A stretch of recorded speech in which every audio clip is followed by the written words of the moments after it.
Radiant Black issue 34 was fan-frickin-tastic, and if you haven't started reading Radiant Black yet, you are missing out because this issue, hands down, might be my favorite issue so far within the new Rebuild arc because things go from 1 to 100 really quick. And seeing with how this issue ends, that 100 is probably going to ramp up to 1,000 in issue 35 with how crazy this cliffhanger was. So let's talk about Radiant Black issue 34 because there is a lot to go over with this one issue. So the issue opens up like something out of a GTA heist where a bunch of gang members pull up in front of a bank and the teller inside thinks he's going to get robbed. But it's the ultimate fake out as they go next door to the donut shop because they believe in the donut shop that's where the dimension to the other timeline is. So they're smashing up the donut shop trying to find a way to this alternate timeline. Now we also do get this funny 4-4 gag moment where Marshall's in a restaurant talking to the supermassive team and it's a lot of fun, but shit really begins to hit the fan when Marshall gets a text message from Ava saying that a pipe has burst and she needs those gravity powers to come fix it. So Marshall comes home and waiting for him is none other than Jaeger because last month's issue, Jaeger said he'd be finally making his move. Well, he's finally made his move, and this is when shit goes down because he's essentially holding Ava as a hostage, and he's got the whole building wide to explode if Marshall makes any sudden movements or goes on the offensive.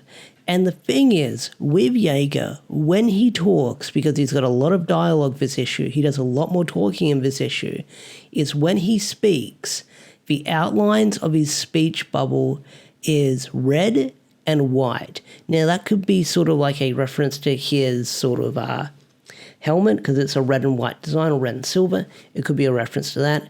Or that could be teasing, but this might be someone we know, especially with how he talks later on in this issue and how he describes a few things because he knows some things that not a lot of other people would know, but he knows about them.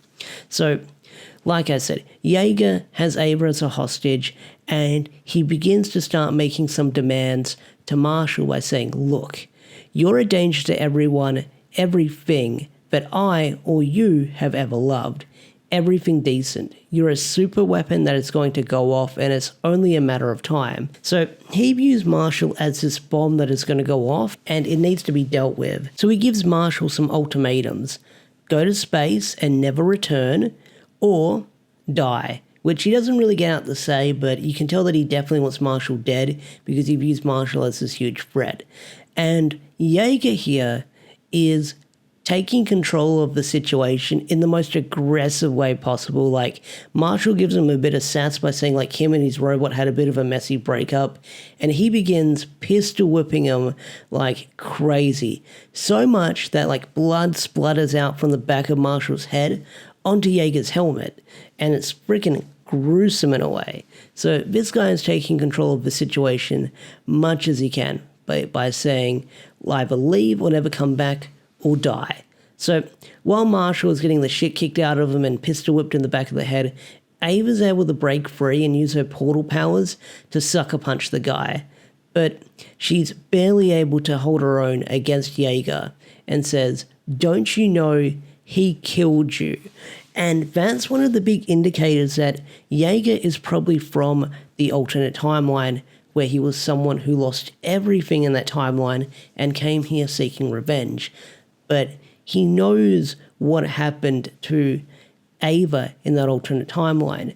So if he knows that, then who exactly is this character if he knows that information? It's kind of weird because I'm not sure if a lot of people were around when Marshall went God mode and went crazy and tried killing everyone. Like, we don't know who was there in that area or who witnessed that big battle unless word broke out. So how does he know that information?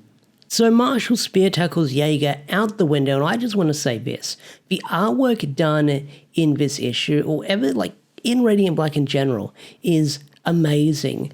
And the artwork and the coloring, the lighting, the shading and stuff like that, that was on point this entire issue. It did not miss a beat, especially with the change of scenery and how everything goes down within this issue. So Marshall and Ava, they take the fight to Jaeger on the streets as Jaeger was spear tackled through the window, and Jaeger is just kicking the shit out of everyone.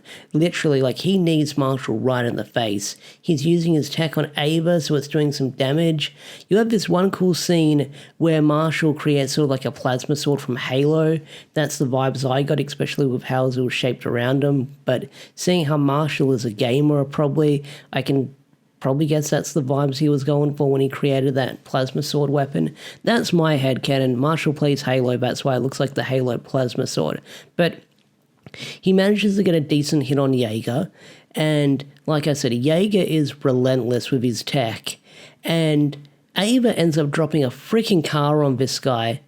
It explodes, and it is still not enough to keep this guy down, as this guy just walks through the explosion, and you have this scene where Jaeger is just running through the explosion, and he begins wailing on Marshall, like he's got his knuckle dusters, I should say, knuckle tech dusters, I should also say, and starts wailing on Marshall, kicking the crap out of him, and you can see the look on fear on his face when Marshall is on the ground, because his helmet is able to get cracked from the impact of this fight. But Jaeger says, "Leave or die, and if you still won't decide, I'm going to kill everyone you love until you do."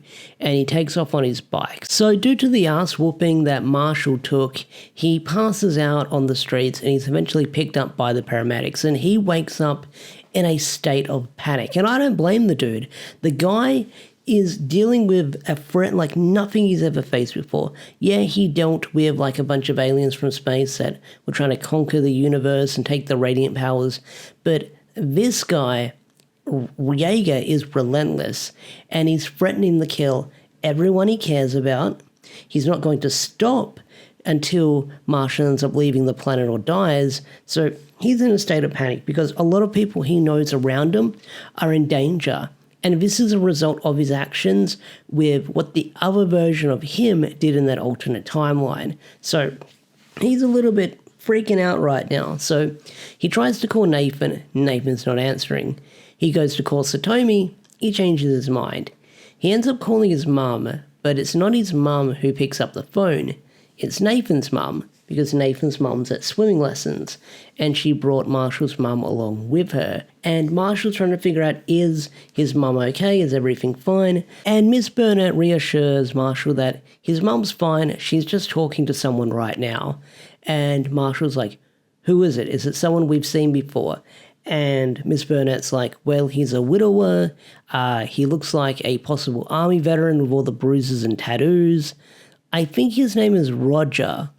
And then on the final page, the end page reveal is you've got Marshall's mum talking to Jaeger, because you can see Roger or Jaeger, whatever you want to call him, is that he's got the bruises on the same spot, or the bruises on the same spot he got from fighting against Marshall and Ava.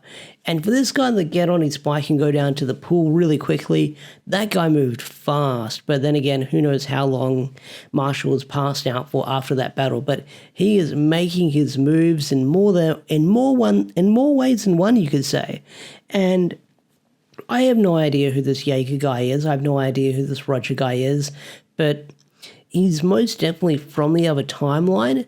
But it's probably going to be a character that had a huge impact on what God Mode Marshall did in the Catalyst War. So I definitely want to find out who this guy is, because he's got the army tattoo on his chest where it says EOD, so I'm not entirely sure what that stands for. So he's definitely got that on there. He's got scars on his arm, the bruises as well from the battle. Like, this guy is a threat to be reckoned with. And for him to go like into the lion's den right away, making a move on Marshall's mum, and like I said, in more ways than one, things are going to get crazy, especially in issue 35, where I think this battle is definitely going to heat up and come to a climax within the rebuild arc. And I cannot wait to see where it's going to go, because holy crap, this issue was crazy and I loved it. But Anyway, guys, what did you think of Radiant Black issue 34? Did you love it? Did you hate it?